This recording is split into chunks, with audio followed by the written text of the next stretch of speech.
going to be using some Yukon Gold potatoes today. They're super waxy and obviously going to get nice and tender once cooked. I have 1.5 pounds of Yukon Gold potatoes, and I'm going to cut them into 3/4 inch chunks, and the potatoes are unpeeled, so this is as easy as it gets. Potato salads are definitely an easy recipe, but this one has a bunch of great tricks. And one of them is to stagger the cooking. So we're going to start the potatoes first before we start the green beans.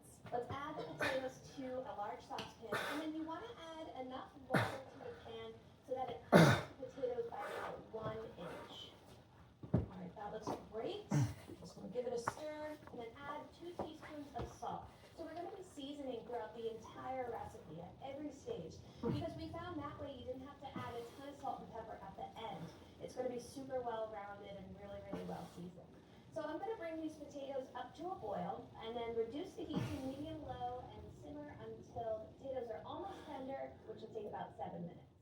Now meanwhile, I know I mentioned the tangy vinaigrette. This is like one of the best